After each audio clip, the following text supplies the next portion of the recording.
responsible in the preparation and execution of last Tuesday's election debacle. We are very familiar with what happened, but we're here to understand why it happened. I think only when we get a comprehensive understanding of the why and the impact those decisions had on the voters can we truly begin to address meaningful solution. That's the first part of this committee.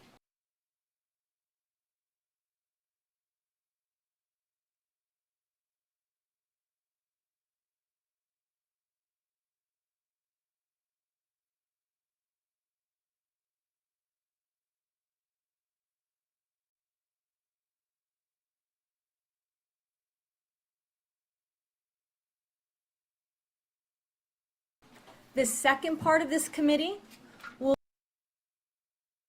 be to hear from the public to get an understanding of their experience, good, bad, indifferent.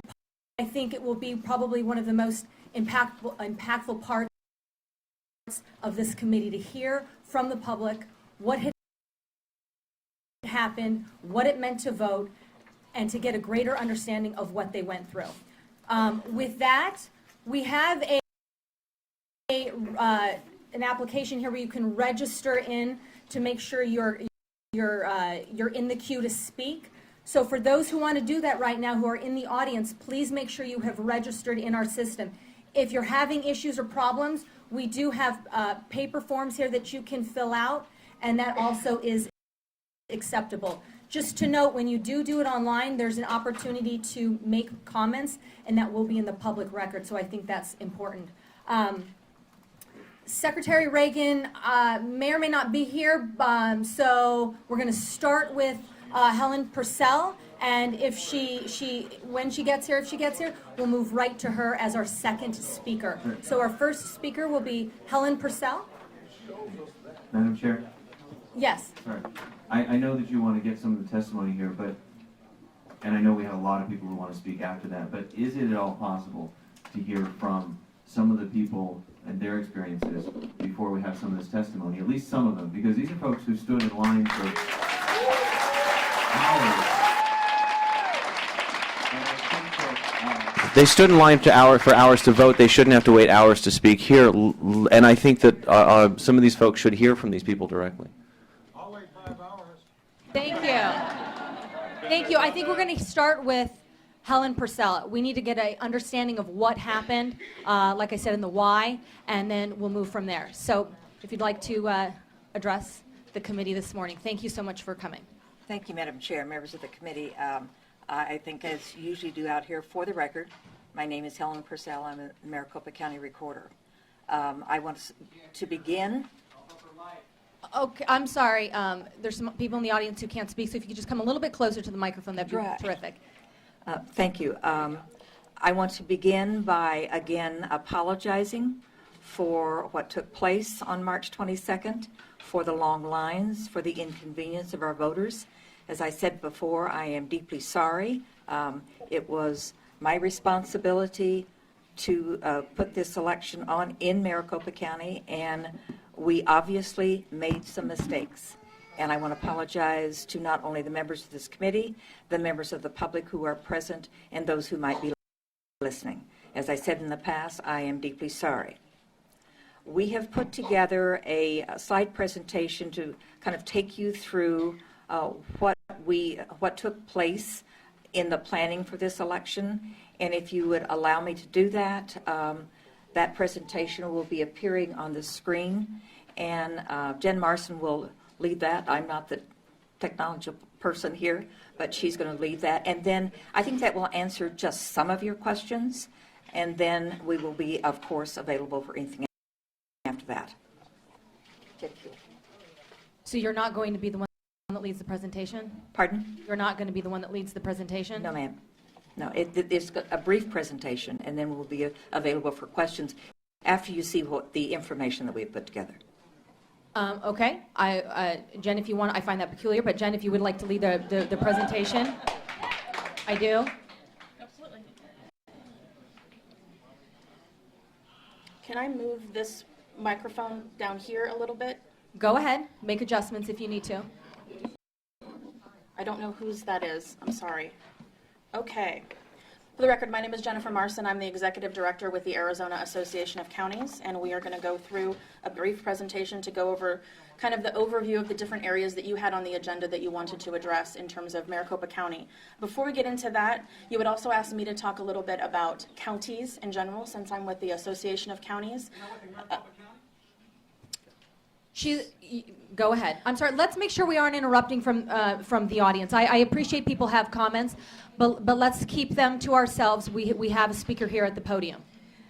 Thank you. So first off, we'd like to thank the Secretary of State's office, all of the county elections departments, motor vehicle division. They've all been great in helping us process through this election, in particular the provisional ballots that have been counted and are still being counted right now. We don't have data from all of the counties right now because we are only 6 days out and we are still processing provisional ballots in, I believe, all of our counties still. Turnout seems to be relatively on par with 2008 and 2012. Slight differences, but we're right around the 50% mark in terms of turnout, and that's traditionally mostly among both parties as well.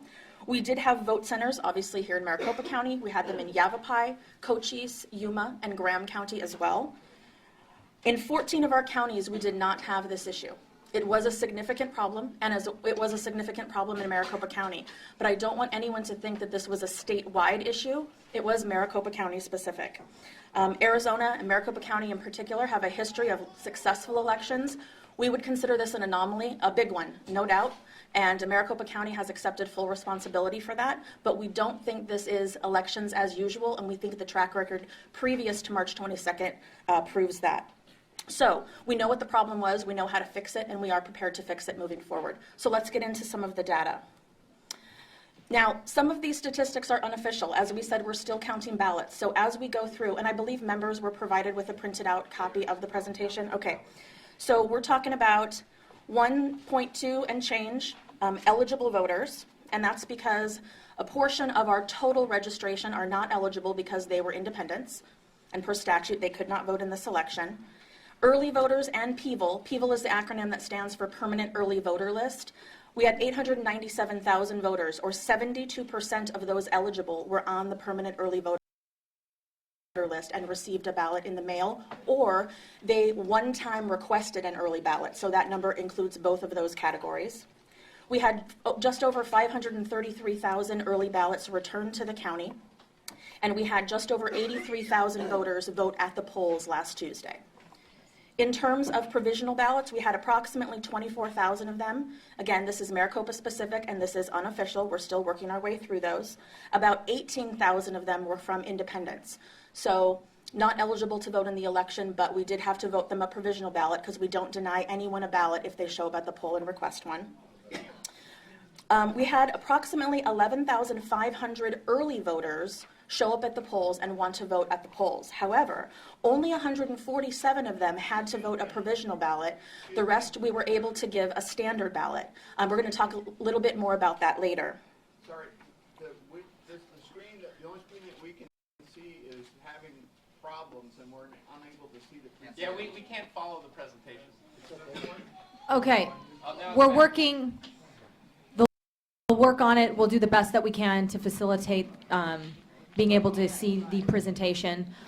Perhaps we can get some hard copies printed, and those can be made available. Jenna, these are going to be available online, your presentation for the public. We will make it available. We will also print copies so that people can have copies as well in hand, and we will work on making sure that the TV monitor is Okay, running. I will try not to touch the computer unless I'm advancing a slide. Maybe that's causing the glitch. Okay, so in terms of turnout in Maricopa County, these are the numbers as of March the 22nd, 49% overall, 42.9 in terms of early ballots, and 6.7 at the polls.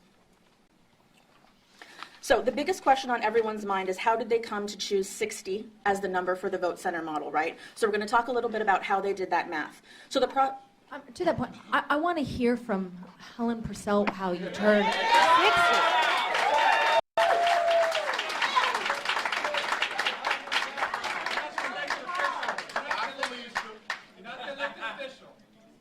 You have to be quiet. I appreciate everybody's engaged, and that's a good thing, but we need to be respectful in the audience. Thanks again. I understand you want to present the data, and that's great, and I want to hear the data, but as far as the process for why decisions were made, I want to hear from the individual who made those decisions. Thank you. I appreciate it, audience, but let's, That's up to Helen. Sure. Do you want me to advance the slides for you? Yes. Okay. All right. Okay? When we looked at the total number of registered voters for this particular election, 1,000,009, or that's, excuse me, that's our total registered voters in Maricopa County. Of those, 750,000 are from the independent or no party designated. The total qualified to participate in this election was 1.2 million. The total qualified voters on the permanent early voting list out of that number was 890,000. The total possible voters at the polls was 310,000.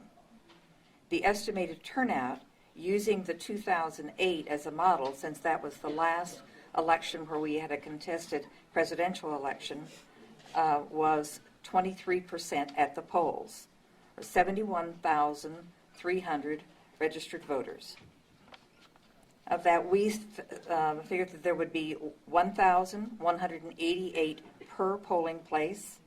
We rounded that up to 1,500.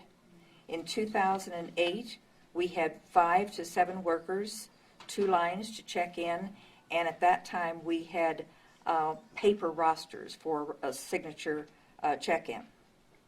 In 2016, we sent out 13 to 15 workers per polling place and 4 to 5 in check-in in the lines, and we had the new electronic poll books in order to check those people in line.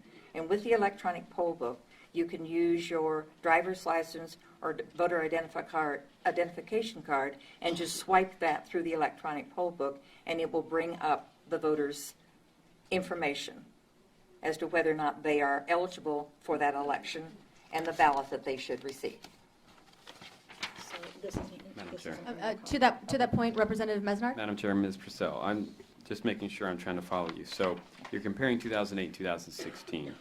In 2008, the 5 to 7 workers per site, 2 check-in lines, that applies to the larger number of polls. Is that Right, correct? that's correct. And then rough math looks like you essentially cut the workers per site, or you double the workers per site, double the check-in lines, and then cut the number of polls. Reduce the number of polling places, yes, sir.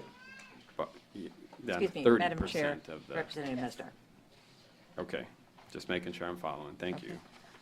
So, Madam Chair, some math was added to the sheet that Helen has, so if I may. Okay. Okay, so then the way that you do the comparison, right, between '08, which is the data that they projected would work, and then the actual data that we saw on March 22nd. So we guessed there'd be 1.2 million eligible, 1.238 and some change. We guessed there would be 890,000 people getting an early ballot. It's 897,000 and change. 310, we're a little bit higher here, 341,545. So that gave us, and we actually had 83,489 voters show up at the polls to vote. So a little bit higher than the guesstimation of 71.3, but not outlandishly higher. And that was an average. Now, of course, we had polls that were higher and polls that were significantly lower, but they used the 1,500 as a threshold, Average. and the average is under that threshold. So the logic that the county employed to decide isn't based in, it's not arbitrary. It was based in numbers that, by and large, it looked like it should have worked, but darn it, it absolutely did not work. They made a mistake. You know, audience, It's horrible. Nobody at the county elections department. one moment. Yes. Representative Carter. So just trying to work some math here. So it looks like, based upon these numbers, there was approximately 31,500 more people than expected. Correct. That's correct. And if you divide that up, obviously each poll would have a number of people turn out, but that equates to about 525 extra people per polling site. Madam Chair, Representative Carter, we believe that's correct. Okay. Madam Chair. And I don't want to just, sorry. No, finish, please. Representative Carter, you have the floor. Madam Chair, to Jen. So, and maybe it's later in the presentation, are you going to talk about sites that had a greater than expected turnout versus sites that were tracking in similar numbers as you expected? Madam Chair, Representative Carter, that's also correct. Okay, thank you. Representative Winiger. Madam Chair, to that point then, two different subjects dealing with what you're talking about right now. In these estimations and this, the math, did you take into account parking at these locations? Because I've heard anecdotal evidence of people having to park a long ways away and the average of. Ms. Purcell.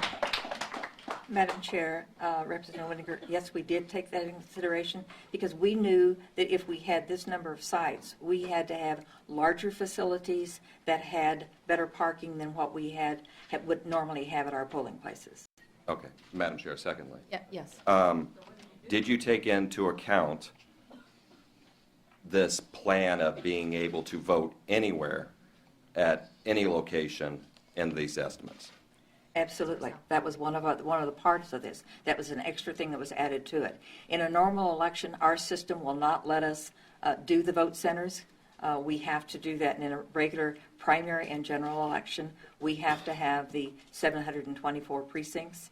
In this instance, we decided that we could do the vote centers and allow people to vote anywhere. But to that point, how was that communicated to the public? How did the public get to know that they could vote at any site? What was done to communicate to the voter that these were sites available to all voters? Madam Chair, we had those sites on our website. We have done a number of interviews with various media to get that out. We've had it on Facebook since about the 1st of February. Well, I'm not sure Facebook is a good qualifier for. I know that it's not, but that's where some people get their information. So we tried to get all the places that we possibly could. Madam Chair, to that point. when you're- Okay, to that point, Representative Winiger, and then I know we've got, yes. To that point, Ms. Purcell, you stated in the meeting, I watched the meeting with the County Board of Supervisors. In that meeting, you said you held back until March 9th to promote the anyone can vote anywhere scenario because of the March 8th Tempe election. So correct. basically, you're saying you really ramped up the promotion of this with only 13 days to go for an election. Is that an adequate amount of time to promote something of this significance? Madam Chair, Representative, obviously it is not. That's what we did because it was a Tempe election on March 8th, and we didn't want to confuse those voters, 75,000 voters in Tempe, that they could go any place because they could not. Madam Chair, Tempe had 4 polling sites as well, though. I mean, they were kind of more stacked, I think, with polling sites anyway. But, okay, thank you. That answers my question. Okay, Representative Larkin.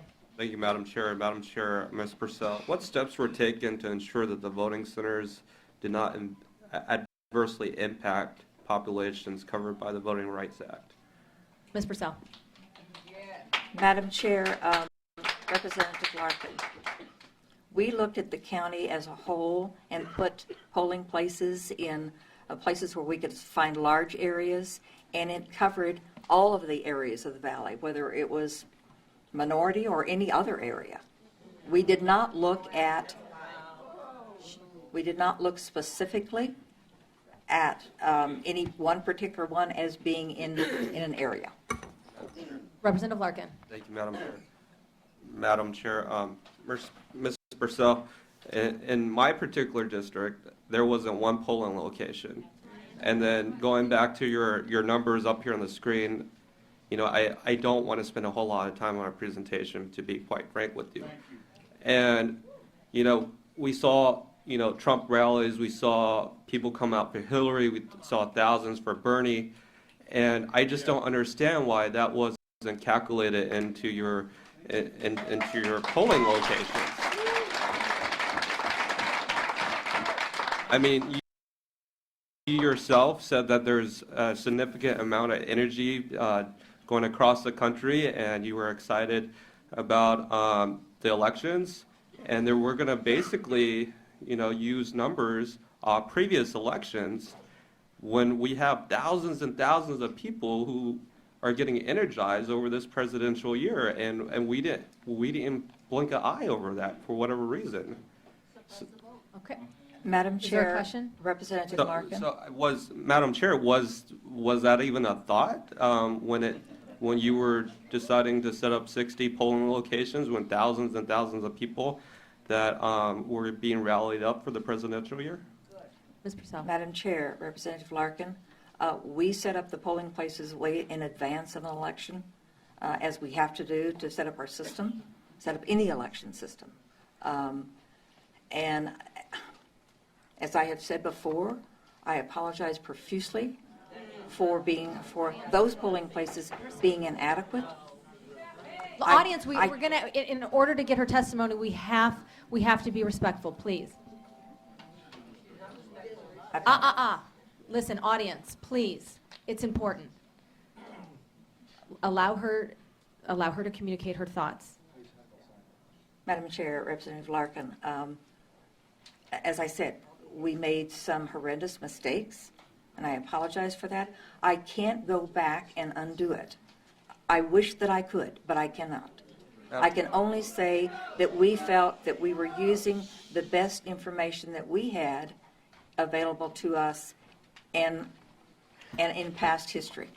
To that point, are you saying that the main factor in determining, in coming up with the 60, was that you didn't anticipate the increased turnout?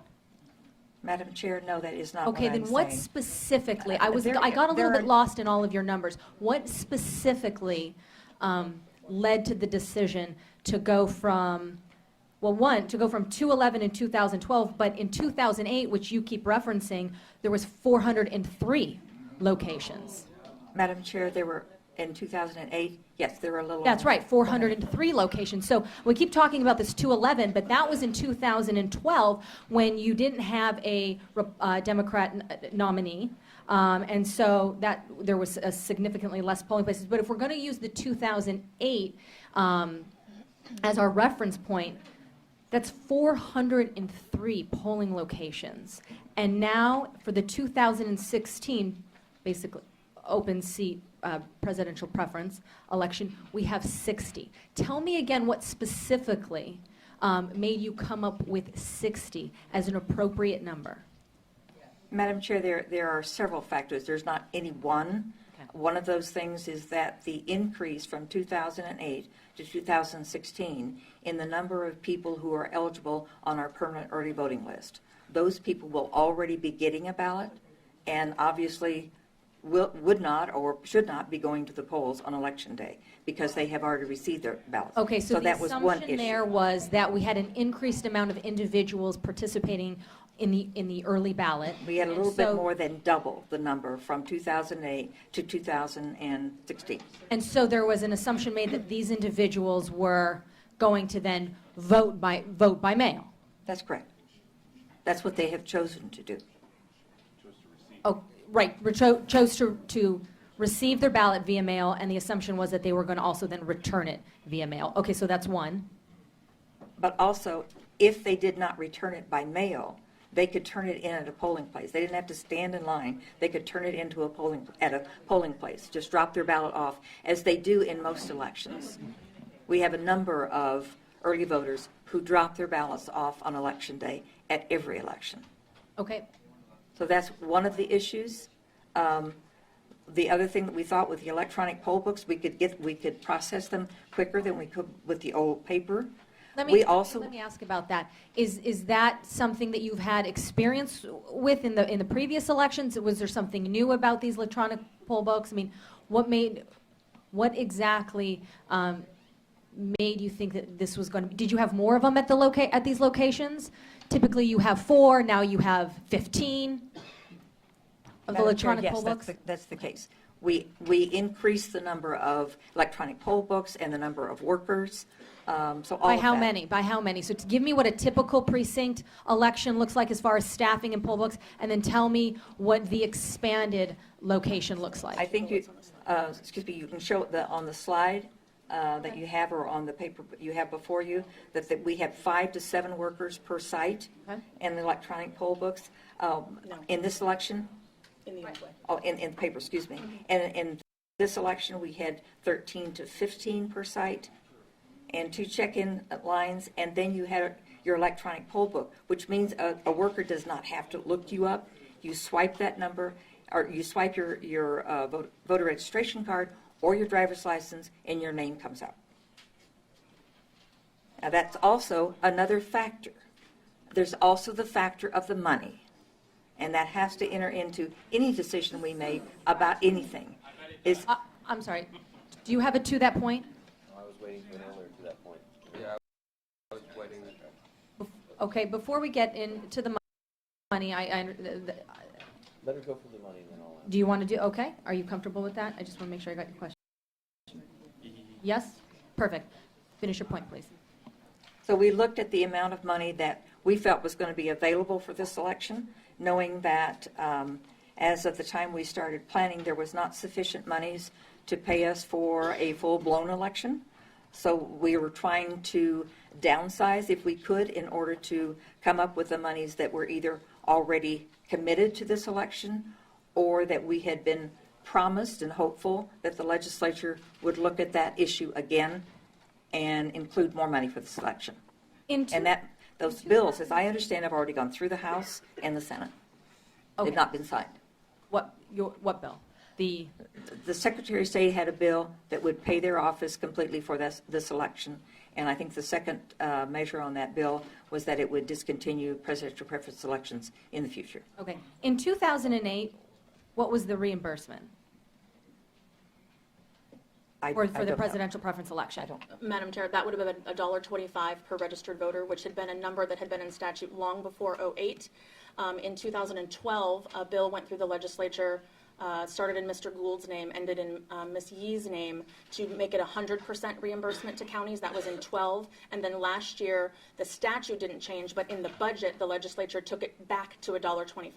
Right, and this is what I'm getting at. So you have functioned fine, and in the last, again, let's use the reference point of 2008, you were able to budget a successful presidential preference election with $1.25 per registered voter reimbursement rate. And you're telling me then now that you're not able to do that in 2016, when you've been operating with that reimbursement rate for several presidential preference elections?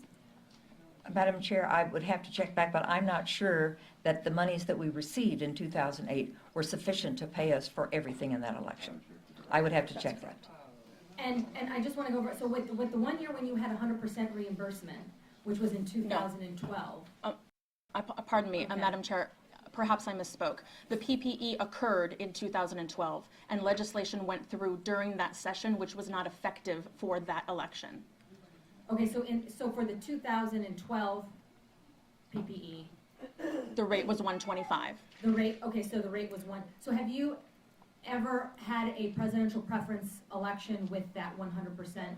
Madam Chair, no, we had not. This would have been the first one had the legislature not changed it last year. But you have been operating fine with the 125. Madam Chair, I don't think the counties would characterize it as fine. Counties were eating a lot of cost of that election. So and then are you yes. saying those last elections were problematic, all of the other? Madam Chair, I don't believe that they were problematic. They also did not occur in a year in which we had 4 statewide elections. Well, you're talking about budget cuts, but I'm looking here, in every single presidential preference election, you've had the exact same reimbursement rate. Correct. You mean, you're That doesn't covering mean, something that never went into effect. Madam Chair, 100% reimbursement you're right, had never been Right. on the table. And we are going to conduct the election as counties are required to do. That doesn't mean we were fully reimbursed for the cost, the way we are in an August primary or in a November general or in the May statewide special. But okay. So- So I know we have some questions, but you have been operating with the same reimbursement rate. So to imply there's some kind of cut, you've never had 100% reimbursement. So there really technically hasn't been a cut. Madam Chair, I guess technically that's Okay. true, but That's there what I wanna also know. That's all I technically wanna know. haven't been 4 That's- statewide that's elections in all a I single wanna year. know. Thank you. Technically, there hasn't. Representative Clark. Thank you, Madam Chair, Ms. Purcell. How much do you spend on public education of the money that comes to you from the state, the $4.4 million? Or there's some portion thereof, I know some of it was promised. Madam Chair, Representative Clark, to my recollection, that does not come out of monies for the PPE, or if it does, it's a very small amount. That would come out from my regular budget, Okay, any Madam monies that we Chair. spend. One, how much Is that? I mean, you're talking about Facebook. Do you know how much you pay to educate the public? I can't tell you. I would We're be working happy to get get back those that figures video I for you, don't but know. you could hear the audio still. Right, thank you, audience. Let him finish. More questions. Have you calculated how much you've spent per site of these 60 sites for this election, roughly? I could get that for you. I don't. Don't know yet. I do not have it in front of Don't me. have, okay. So, Madam Chair, here's, I kind of see what Helen is saying about not being fully funded. Yes, it is true that you are required to do a certain amount of per voter $1.25. It is inaccurate to say that you were fully funded because there was a cost shift to the counties, and this is from the County Supervisors Association of April 2015, a cost shift of $1.9 million. So it sounds to me like you were waiting for the legislature to give you that $1.9 million, which they had in the 2016 budget shorted you.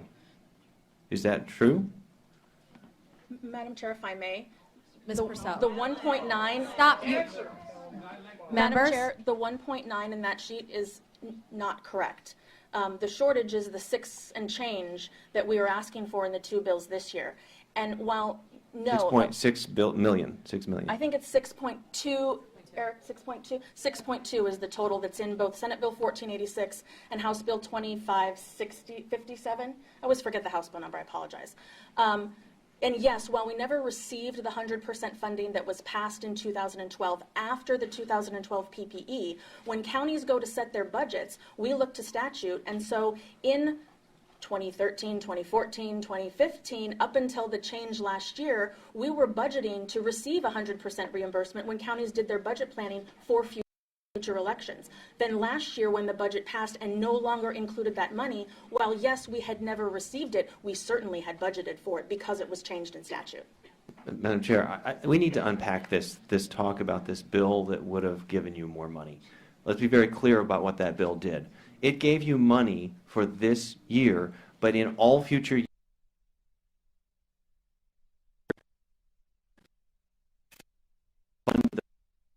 the President, Yes. the Madam Chair, parties would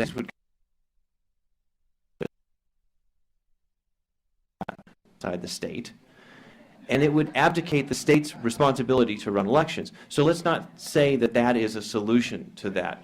The reality is that the legislature cut funding for polling, and that's where we find ourselves going into this election with less money for polling at the county level. Is that correct? Madam Chair, Representative Clark, Ms. that's Purcell. correct. That's correct. Thank you. Madam Chair. Representative Larkin. Thank you, Madam Chair. Madam Chair, Ms. Purcell, one thing that frustrates me is that as your elected official, how come we just sat around and waited for money, it sounds like? How come we just didn't step up and come to, talk to the Secretary of State's office, talk to the legislature, and just say, hey, we're going to be having we're going to have a disaster in our hands because, the county doesn't have enough money to deliver to the voters a satisfactory, primary election process. I don't, if I see a problem about to, occur here, I want to mitigate that problem. So was there any discussions at all, prior to last Tuesday in this process? Madam Chair, Representative Larkin, I think you can go back, and then probably Eric Spencer is here from the Secretary of State's office. We have talked any number of times, and that's the reason for the two bills that are in the legislature at the present time. Madam Chair. And- To that point, Yes. To the point on the money in the counties, Jen, you represent all the counties, correct? Madam Chair, Representative Whitaker, that's correct. Did the other counties have problems like this and blaming it on the funding?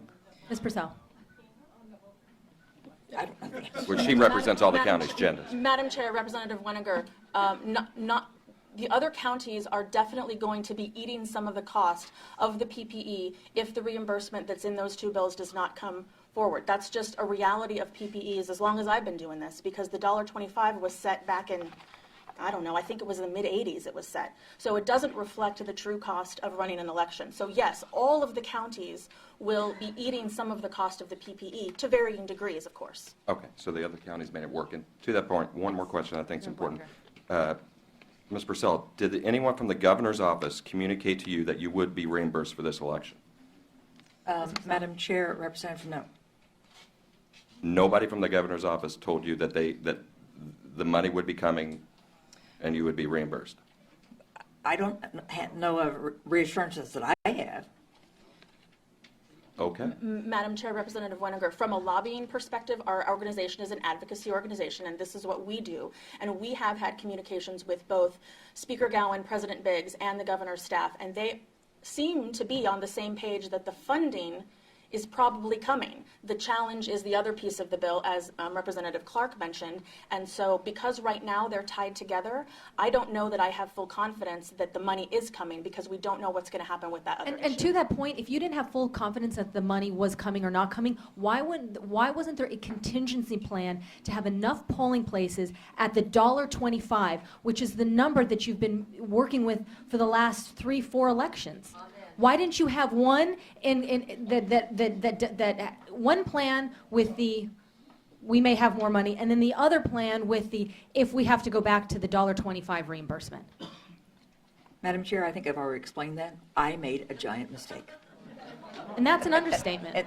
Madam Chair, Representative Larkin. one of the other things, on Tuesday, I guess I'm kind of curious because one of the greatest things that happened on Tuesday was that we really did see a lot of the community come together, hold each other's spots in lines, and bring water, pizza. Although, the other hand, we had people take time off work, and missing putting in the hours to put food on the table because we had such long lines.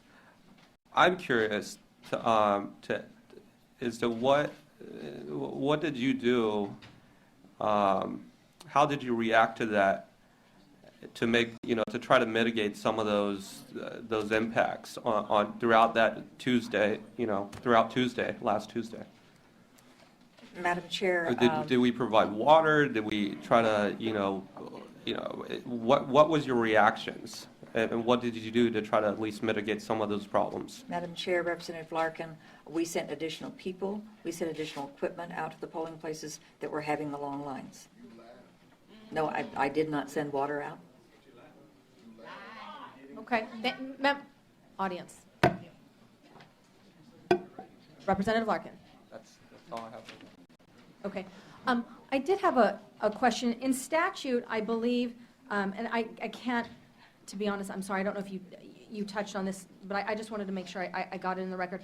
I believe in statute you're allowed to have early voting locations. Can you tell me just how many there were and where they were, and what was done to kind of communicate that there were early voting locations available? And then can you also just tell me how much in advance do those get set up? Madam Chair, the early voting sites were at my 3 locations, and they are set up 26 days before the election when the early voting starts.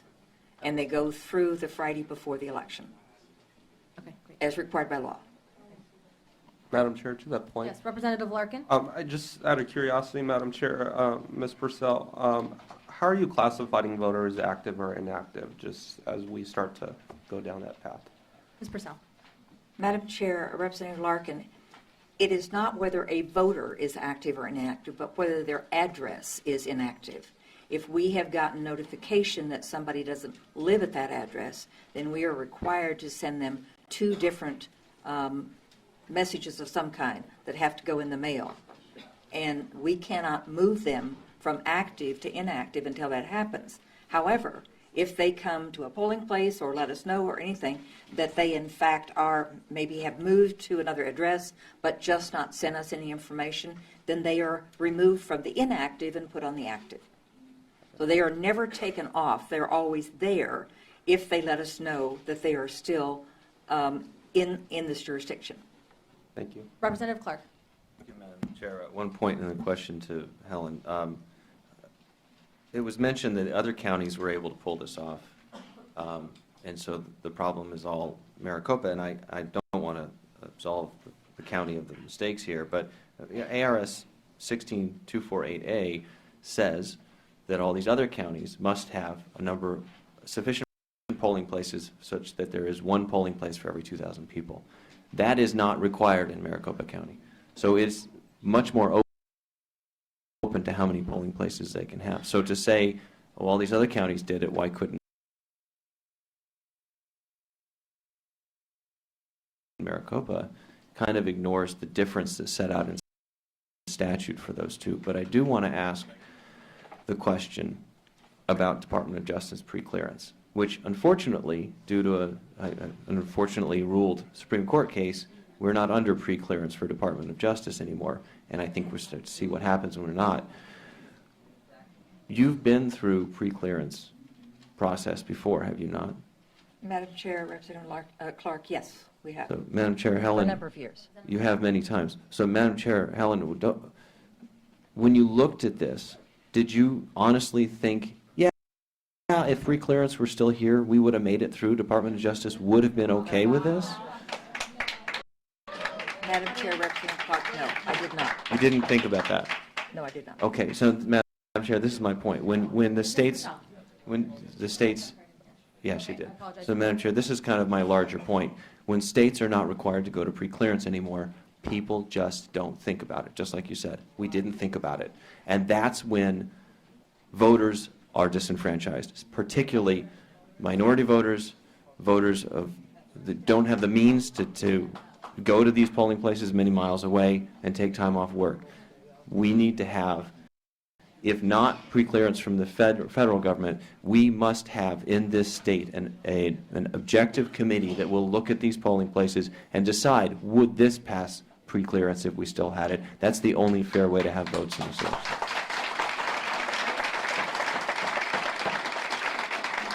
Thank you. Jen, then, perhaps I did want to kind of get a better understanding behind the logic here, using no more than half of the number of precincts. Why, can you talk about that verbiage in statute? I'm there for years. That's, Where are you, 248? yeah, no, 16, yeah, 248C. Okay, hold on one second. Madam Chair? No, I'm sorry. No. You need to sit down, because if I let you do it, then I can reintroduce myself. I think that's the question. reintroduce yourself. Okay. My name is Jennifer Marson. I am the Executive Director of the Arizona Association of Counties. We work with all of the counties and their elected officials in a variety of different capacities. I am also, we are a nonprofit, that's correct. They're a private organization. I also work as a troubleshooter for Maricopa County during elections. I've been doing that for, I think, 8 years. I don't tend to work during session, so I wasn't working for the PPE, but a troubleshooter is someone who is assigned a handful of different polling places, and they're in charge of kind of rotating through them throughout the election, troubleshooting, solving problems, answering questions, filling in when there's long lines, stuff like that. Are you a lobbyist? Yes. Madam Chair, yes, I am a lobbyist.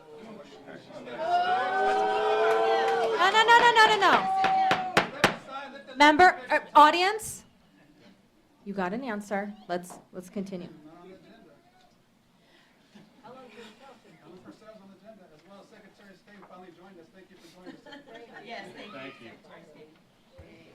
Do you see where I'm Okay. referencing? What is so polling places for the presidential election by using no more than 1/2 of the number of precincts as of January. What is the logic behind that? Madam Chair, I don't know. I think that section of statute has probably been in place since 1995. It looks like that's when this section was added. Okay. I'm not aware of a change to that section in the 14 years that I've been doing this. Okay, so just old, outdated. statute. Okay. Also, I have another question here. I believe for the reimbursement, I just wanted to get back on that, it's $1.25 for each active registered voter in the county. Is that correct? Madam Chair. Madam Chair, yes, that's correct. Okay. Are you getting reimbursed for voters that are not eligible to vote in the presidential preference election? Ms. Madam Purcell? Chair, that is all registered voters. Right, so, Active registered. okay, so the other voters, because I think that's how they're just, or the independents, that other category, who are not eligible to vote in the PPE, correct? That's correct. Correct, okay. But they are being accounted for as far as a reimbursement rate. Yes, Madam Chair, they are. So do you see how here you know, there's been comments made that you're not sufficiently funded, you don't have enough money, but you're getting reimbursed for voters that you don't even have to manage at the polling sites, that are not allowed and are not supposed to be voting. Do you think that's fair? Do you think that's appropriate funding to get reimbursed for individuals? Madam Chair, Voting. the funding that is available to us does not cover the ones who are eligible for this election. But are you getting reimbursed for as far as I'm reading in statute, for active registered voters? Does that include independents? Yes, Madam Chair, it does. So you are getting a $1.25 reimbursement rate for independents who are not eligible to vote in the presidential preference election? That's correct. Madam Chair. Madam Chair, to that point. Madam Chair, I believe the legislative history behind that decision, and that is a legislative decision, is because if you, the state statute is something that has to work for all of the counties. We can't just write statute that works for Maricopa County. So if you look at a county like Greenlee, that has a much, much smaller population, if they were only reimbursed for party registration, they wouldn't even come close to having enough to put the polling places out, get the equipment. And so that was part of the discussion when the legislature decided that it needed to be actives, and they didn't split it up by party. That was a legislative decision. Okay. Madam Chair. Representative Wenninger. To that point, Ms. Purcell, can you tell me the difference of how many registered voters there are now in 2016 versus 2008, which is what you use your comparison for? Yes. I do. And I guess I'll give you where I'm going with that while you're looking at it. If, you know, you have a natural increase in the amount of voters, you're getting more money than you did in 2008 because you have more voters, yet we constrain the amount of polling places, et cetera, that we're using. So I'm just thinking with the valley's been growing by natural growth, you would be receiving a lot more money to put this on anyway. Ms. Purcell. Madam Chair, Representative, I will get that figure for you. But I know that we have more people that are registered to vote. Madam Chair, it Okay. looks like the total registered. No. I got it. Thank you, Representative Larkin. This is from '08. Okay, Ms. Purcell will be addressing Representative Wenninger's question. Madam Chair, Representative, the total registered voters eligible to vote in the 2008 election was 1,114,208. Madam Chair, so Yes. versus now, which you said, I think is 1,238,792? Madam Chair, Purcell. Representative, yes. So we have a difference, just doing quick math, of 124,000 and change, or 25,000 and change, multiplied by $1.25, $1.25, for, that's how much you've increased. Madam Chair, Representative, Ms. that's Purcell. correct. Okay, thank you. Members? Yes, Representative Mesnard? This goes back to a question that Mr. Clark raised. I mean, it was quite a serious accusation as far as polling place locations and whatnot. Can you tell us how you go about and who in your office goes about choosing which polling, whether there's 200 or 60, which polling places you're going to use? Ms. Purcell? Madam Chair, Representative Mesnard, we have a group of people in our office who do that, coming from various angles of it, those people who deal with getting polling places, the people who look at our voter registration count. So there's a team of people that look at that with a map of the county. We did not use the legislative district as an overlay in this particular case at all. To that point? To the- No, we have it to the point here. To that point. Representative Carter. Why? That's my question. And to that point, for Yeah. further explanation, I hope we're able to address this map on the presentation. That's what I keep. I'm going to interrupt. Members, there are copies outside this door, so for those who want to follow along, please step outside and get a copy. Please continue, Representative Carter. Because I represent pretty much everything north of the 101 from Scottsdale Road to 67th Avenue. And if you look, there's just a giant blank spot right here where on that day I received incredible amounts of communications of where do I go to vote. Most people, the highly popular polling places in this sort of North Phoenix corridor. Oh, here's a better map. Now can you see? Okay, here's a better map. So there's a giant gaping blank hole right here. I mean, it was just really difficult for people, A, to figure out why their previous polling place was not open, and then what to do about that. And in one area right here alone, a polling place that, has 14,000 registered voters in that general vicinity has been closed now twice. So I understand that you didn't use legislative districts, but I think it's pretty clear that there's a gaping hole in many parts of the county. Ms. Madam Purcell. Chair, Representative Carter, yes, there appears to be. I'm not, but Like I say, we did not use an overlay of the legislative districts. Was there, Madam Chair, to that point, was there a conscious decision not to use that as or was it just, we thought we'd use something? I mean, was there a discussion around whether to use that or not to use it?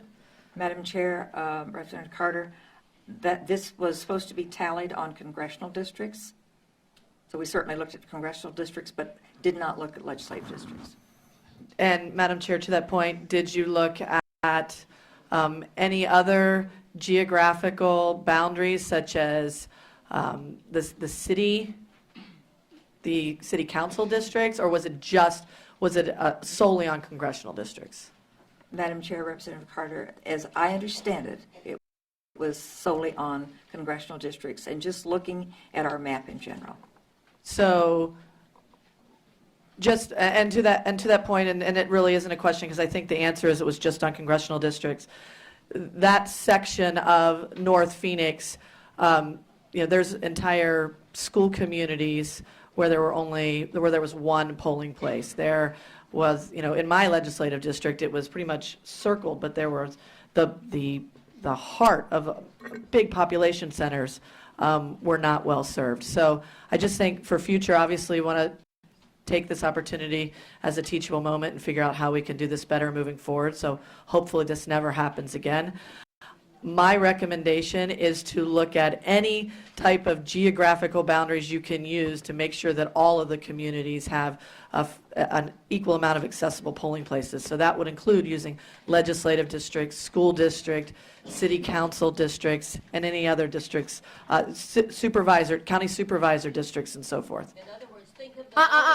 Thank you. we can't have outbursts. Otherwise, this needs to be a structure from it. No, that was a statement not designed for Thank you, Madam Chair. a response. Agreeing with the representative. Thank you, Representative Carter. Representative Larkin? I'm good right now. Okay. Rep. Carter got it. All right, members, any additional questions? Actually, I did Okay, have one.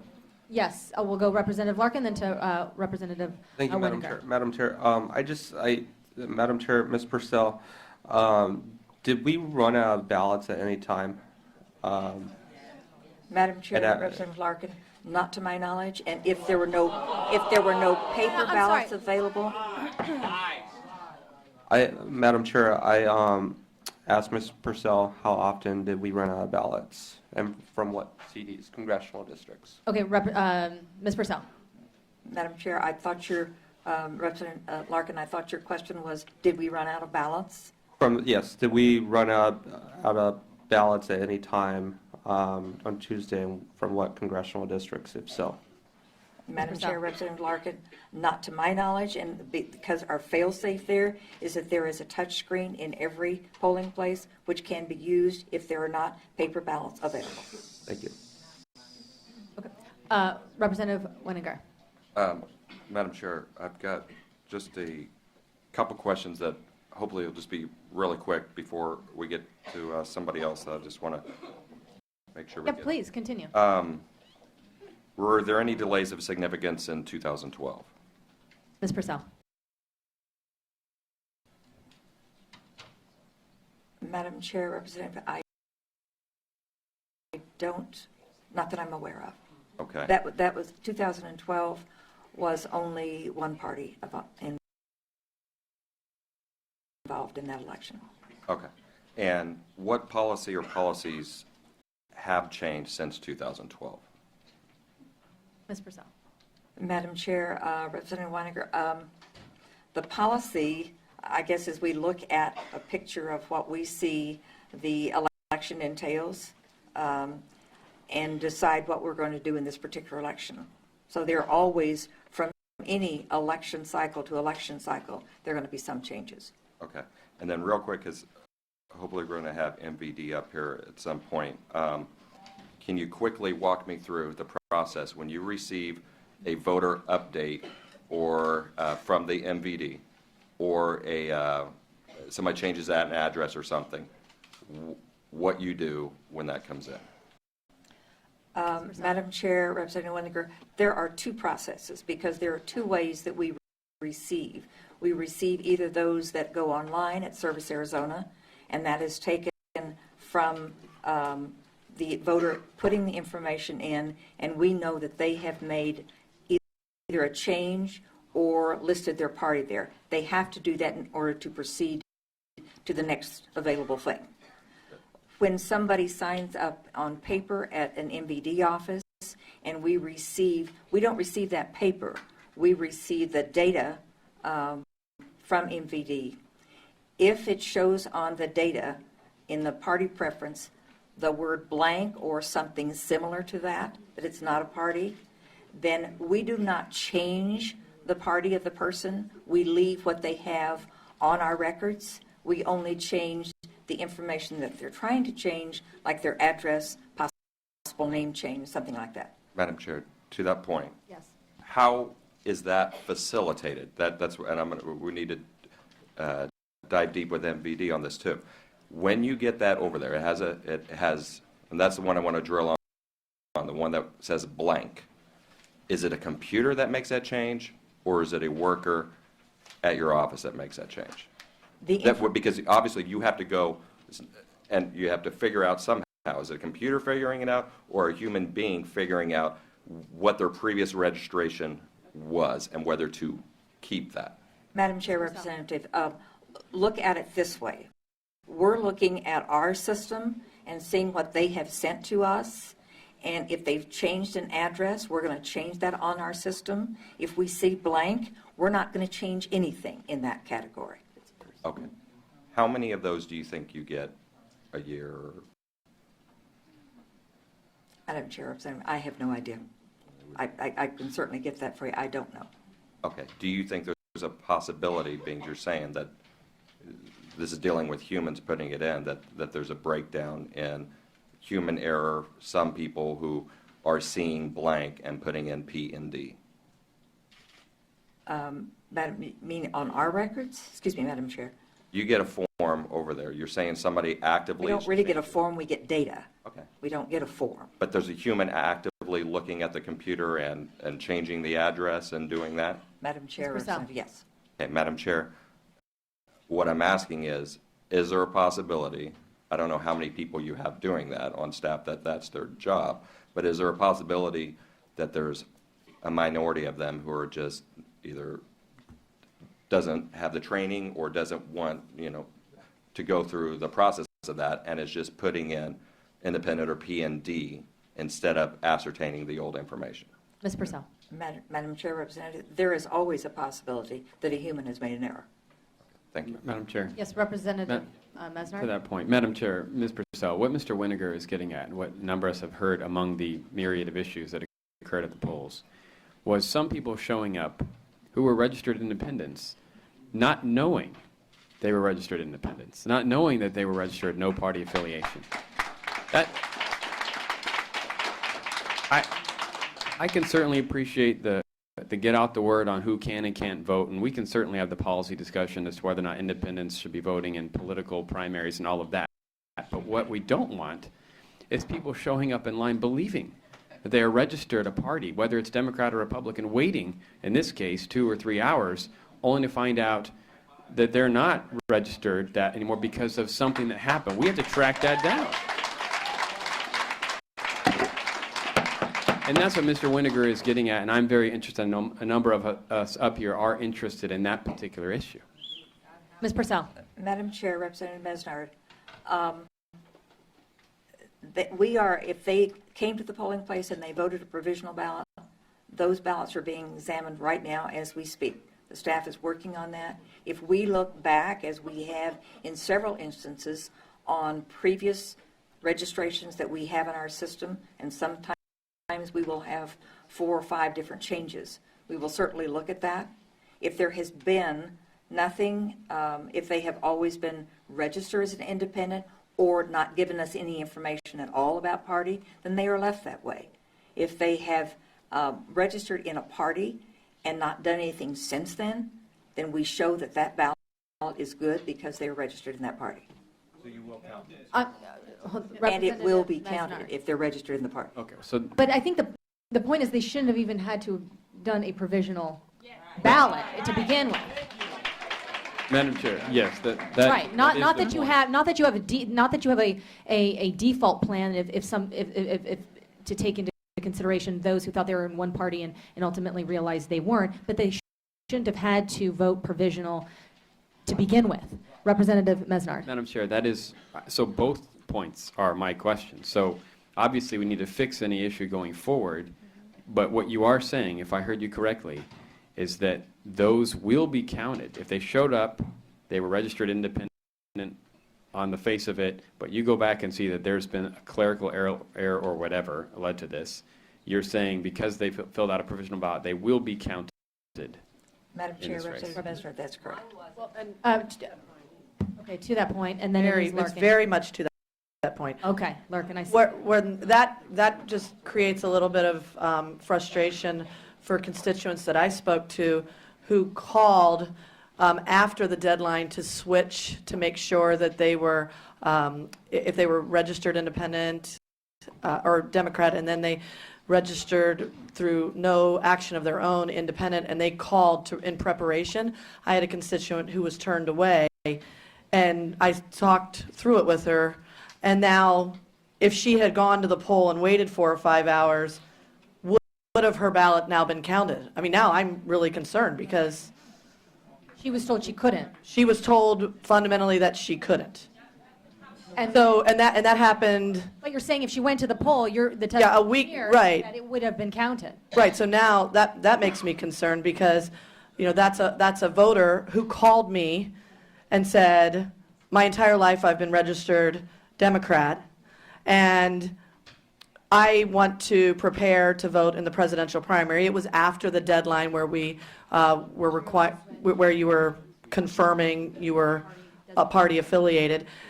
And I said, I'm sorry, I wish there was something that I could do for you, but I said, obviously that's the information you were giving. And now, if other people were in that same situation and went to the poll and cast a provisional ballot, their vote would be counted?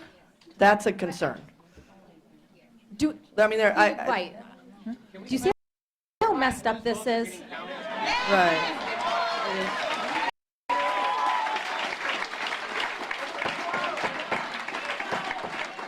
I mean, there's just massive, members, actually not members, audience, the members have been the members actually have been well behaved. Representative Larkin, you've been waiting patiently, please. Thank you, Madam Chair. Madam Chair, may I make a suggestion for the committee here? So this doesn't turn into a debacle down here. Would you mind maybe giving a brief 10 minutes for anybody who's wishing to speak? Just only because I'm sure that, you know, they probably are limited on Representative time. Larkin, we've addressed that. They're going to have an opportunity. That was something that I encouraged, and we're going to get to that. We had members who wanted to ask relevant and poignant questions to Ms. Purcell, and so we're working through that too. We're all going to have to work together and kind of be patient. Madam Chair, what I'm suggesting is that we just take 10 minutes in between. We've already been here for an hour and 15 minutes. Okay. So allow some people to speak until they can Thank you, depart. Representative. All right. Audience, if I have another outburst, then it's going to be very difficult to continue. We've heard a lot of relevant information. I appreciate the testimony. It was important that the public be able to hear from their elected official responsible or part of this experience. So we have done that. Members, are there any additional questions? Madam Chair, I was waiting. Okay, see, Representative Clark. Thank you, Madam Chair. Helen, in the March 23rd Arizona Central, AZ Central article, you said, we looked at a lot of factors and then obviously we wanted to save a little money. The legislature has instructed us to do that. How did the legislature instruct you to do that? Through the budget reductions that they passed for the 2016 budget? For the election services line item? Ms. Madam Purcell. Chair, Representative Clark, through the fact that they were not, at that point, fully funded. We are still not fully funded for this election. Okay, thank you. Representative Clark, okay. Yes, Representative Just Wenninger. on the previous thing, I just want to point out to you, and maybe get you their names to do it. I have two different individuals, one Democrat, one Republican, and I represent them both equally, in that they said that they received the wrong ballot.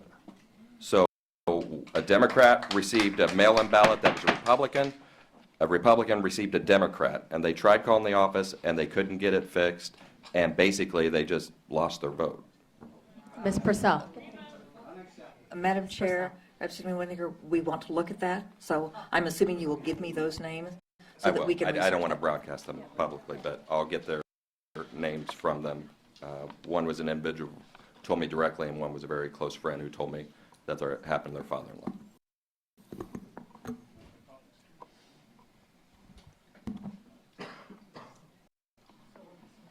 May I have a page?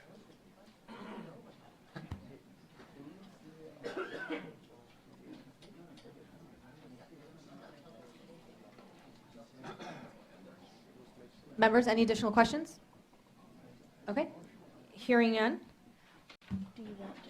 Representative, Ms. Purcell, did you have any comments before we move on to the next speaker? Did you want to? No, Madam Chair. Representative Larkin. Thank you, Madam Chair. Just a quick question. Madam Chair, Ms. Purcell, is there a preferred method to your office where voters can come and submit questions at a later, since we do have a lot of people here, if they want to ask you a question directly, how would they go about doing that? Madam Chair, Representative Larkin, go through our website, recorder.maricopa.gov, and those questions will get to me. And you're ready for the flow this time? Thank you, Madam Chair. Thank you, Ms. Purcell. Thank you, Ms. Purcell. Okay, members as well as the audience, we are going to move to Secretary of State Michelle Reagan, who has been waiting patiently. After that, we will then have public testimony. We'll have a break for public testimony. Then we have a couple. Madam Chair, some of these voters were waiting in lines for 6 hours in the heat. I think the least we can do is let them a few minutes to speak.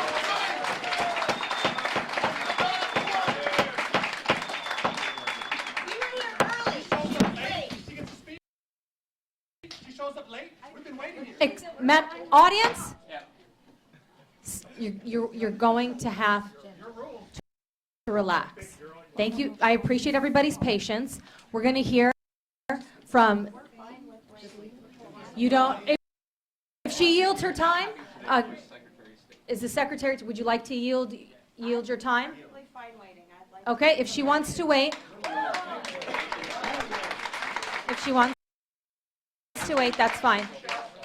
We will move to some public testimony. Due to the amount of people who would like to participate, we're going to limit that to 2 minutes. Please try to get all of your comments and thought, because we want to get as many people through as we possibly can. We have no particular order here. There's Madam Chair. no particular, Representative Larkin, one moment, please. Thank you. There's no particular order, excuse me, as far as the public testimony. We're going to go with who's signed in first and work down the list from there. We'll get as much as we can, and then we'll go back to the other designated speakers. Mr. Vice Chair, so the first person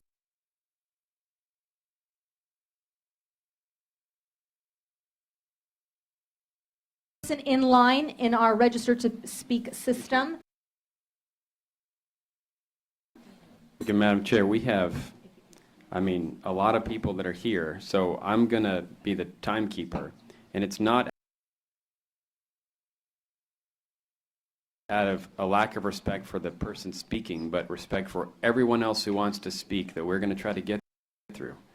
So I'm going to be the bad cop, I guess, but just bear in mind that we have a whole lot of people that want to speak, and there is no order. So I'm just going to pick the first one on my list, and that's Shayna Stevens. Shayna Stevens. Ms. Stevens? She's in the hall. Okay. In the hall. Okay. Madam Chair, Maybe- Representative Mesnard, maybe you could give us an up to bat and on the plate. Up next. He'll manage. Okay, thank you. He'll manage the up to bat so we can get. So after Shayna will be Patrick Seifter.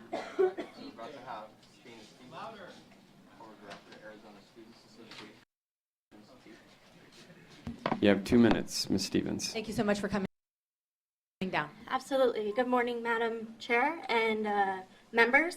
I am here on behalf of the 540,000 public college and university students here in the state of Arizona. I am the executive director of the Arizona Students Association. One of the things that we work on every single year is registering students to vote and ensuring that they are civically engaged in our governmental processes. However, as you all know, a lot of their ability to be engaged and to actually vote in this election was inhibited by many of the things that you have already heard from today, and I appreciate each of you actually taking the time and asking the questions. There is one particular story that I want to share with you. I spoke to a student who just a few months ago returned to the state of Arizona after serving a year overseas. She is a soldier in the Army. She asked me not to share her name with all of you, but wanted to make sure that her story was part of the many that you will hear today.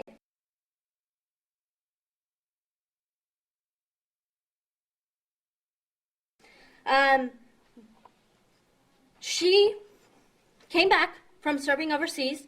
One of the first things she did was enroll in Estrella Community College and re-register to vote after researching candidates and finding which candidate she most identified with. What she stated when telling me her story is, I just spent a year laying down my life to protect the rights of Americans. I faced death every single day, and one of the things I kept telling myself was it was worth it. I had to keep going. Our democracy, the rights of the American people, were worth me giving my life to defend them if need be. Yet, I come back, and the right to vote that I looked death in the eye for every single day for an entire year was taken from me, and from thousands of citizens in our state. And I am at a loss for words to describe how much that will torment me. This student, this soldier, was one of those many that we are hearing that registered as a party. And when they showed up to the polls on election day, they were told that they were registered as an independent. This is someone who has risked their life to defend each of our rights to vote.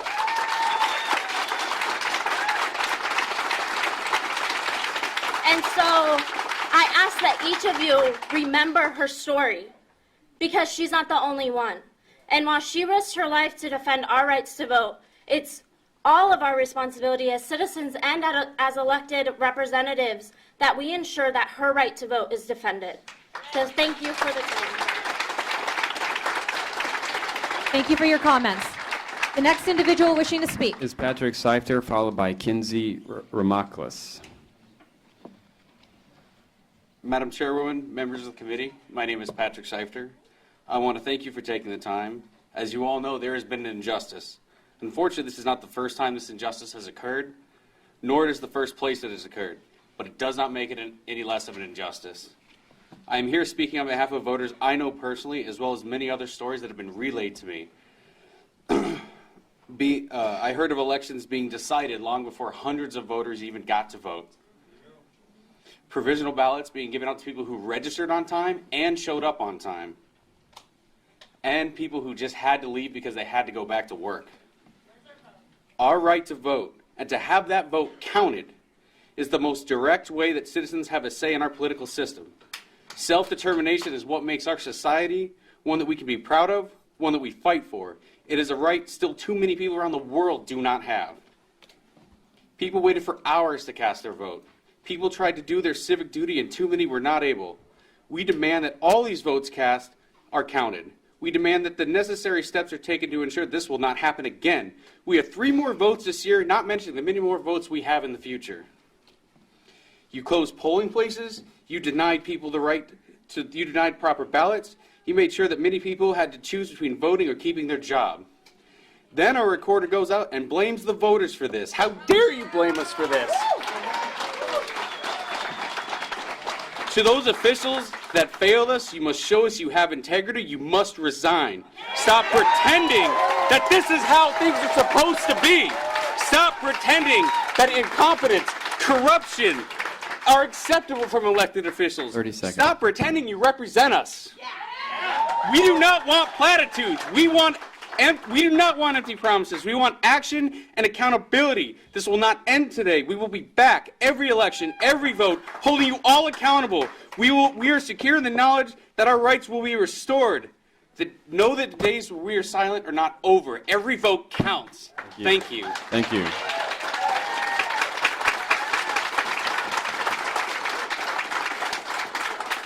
Thank you for your comments. The next individual wishing to speak. Is Kinsey Ramaklis, followed by Danny Robinson. Is Kinsey Ramaklis here? Thank you, sir. Your name for the record. Kinsey Ramaklis. I just have a few kind of things to bring to people's light. Over 38% of registered Arizonans voters identify as independents, and to deny them their right to vote in a presidential preference election, being the only closed primary in Arizona, seems kind of silly, especially when you consider the fact that I'm not sure when it was, but recently there was a voter registration data breach of over 191 million registered voters. Data is exposed, freely searchable on the internet. Using that information alone, anyone could go on to servicearizona.com and re-register them with a different party affiliation without their knowledge. And people's voter registrations have been changed across the country, and I feel like this is an issue that not a lot of people are talking about that much. I'm curious what would be the requirements to hold not a recount or revote, but extended voting with open registration and same-day primaries.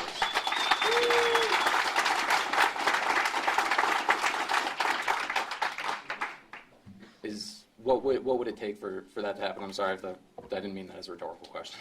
I mean, you want to continue to just use your time. I mean, this is for you to state your experience. Well, my experience, I registered before the deadline, so did my girlfriend. I went to go vote, and they couldn't find my voter registration. Then they found it, and my name was misspelled. By that time, it was too late to change. I was given a provisional ballot without telling me that's what it was. and that was after waiting in line for 3 hours, and I got to vote at 10 a.m. So if it was that backed up by then, it's kind of ridiculous. And I feel like I've heard anecdotal evidence of 1 in 3 people giving provisional ballots up to 8 and 9 people giving provisional ballots. That's why a lot of the numbers that Helen Purcell quoted as likely election day voters seem very kind of off and fishy to me. Okay. Thank you, sir.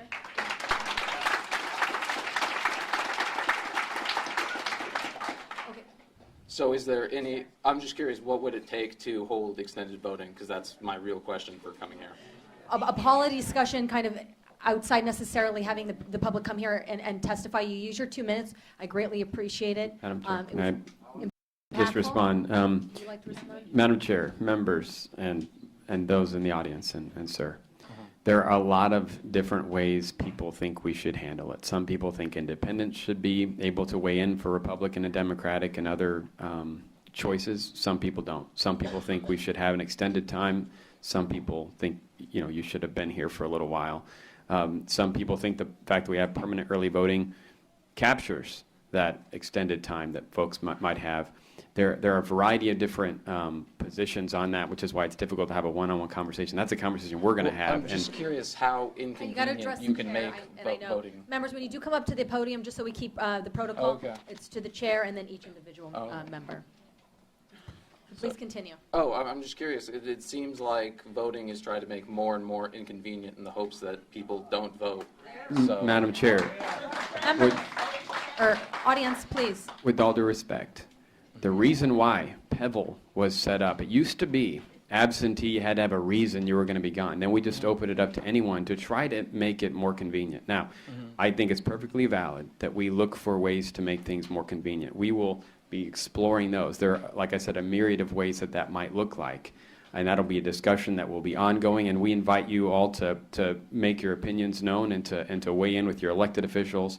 But it can look a lot of different ways, so it's hard to have just a one-on-one within a 2-minute time frame to get to everybody else. no, I mean, that's fair, but it just seems like this discussion is going to be ongoing past will the be. point that this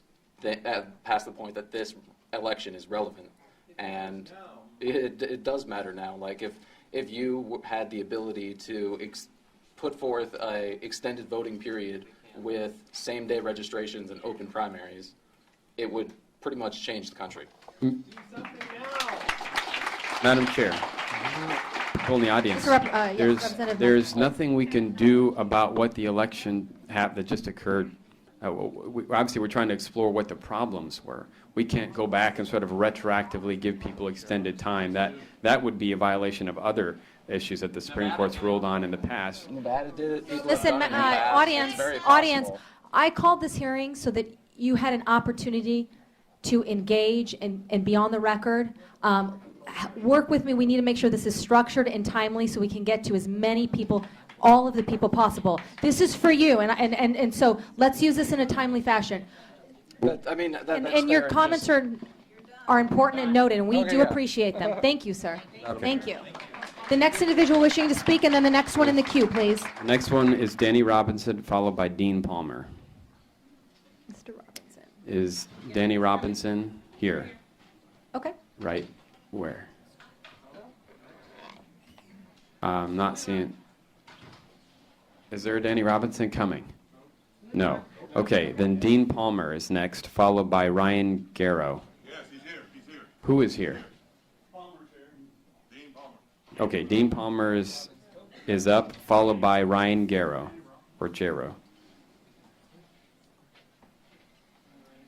Oh, okay. Are you the next one in the queue? Okay, you'll, Yeah, trying to find out. I'm Danny Robinson. okay. I just I if you don't couldn't mind get stepping in. down. Excellent, sir. Thanks for joining us. You'll have 2 minutes, and I just want to make sure you get all of them, so we won't start until you're ready. And then okay, sir, please. Thank you for letting me talk. My name's Absolutely. Danny Robinson. It's very personal for me why I'm up here speaking. It's for my daughter in Tucson. She has 2 kids. She's going to school. She works all she can. And she took out the time from her day to go vote, and she stood in line for hours and finally got close to there.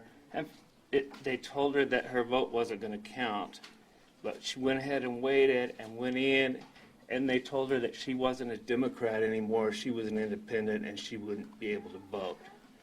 She's always been registered as a Democrat. She's always voted as a Democrat. Suddenly, she's been changed. And after all that, she called me. She was in tears because they were telling her that her vote wasn't going to count. And one of the facts she was very upset about also was that they called the election before even a very small percentage of people had their votes in that were waiting in line. And they were coming out and telling the people that were standing in line that your vote is not going to count. The election has been called. And this is ridiculous. This is unjustifiable in any book. And I want justice for my daughter. I want a revote.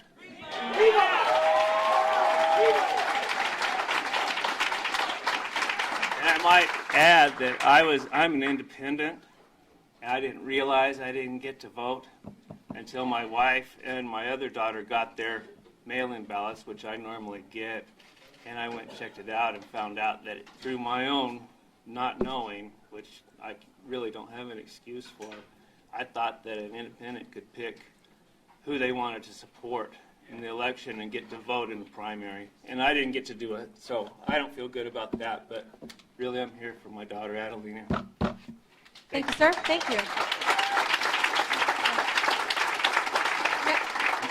Madam Chair, I know there'll be a number of folks who think we should scrap what just happened and redo it. It is not that simple. If we do that, it disenfranchises a lot of people who did vote, and then we're all in all kinds of other legal water. So there's Allow another No, day of voting. that's not that is that is audience. Madam we Chair. We have a way where we got to keep it a structured communication. Representative Mesnard? Madam Chair, we will explore everything, but I just want you to be aware of what legal parameters we must work within. Just being honest with you. I don't want to get somebody's hopes up that we can just snap our fingers and redo things. It does not work that way, but we will explore every possibility and try to come to the best decision we can as an elected body. Sir, thank you so much for coming. Please. I'm sorry, Madam Chair, one second. Is this, I'm sorry, who are you? Palmer, yeah, Mr. Dean Palmer, Palmer. okay. Just trying to keep track. all Followed right. by Ryan Jarrow. Okay, Mr. Jarrett, please get in the queue.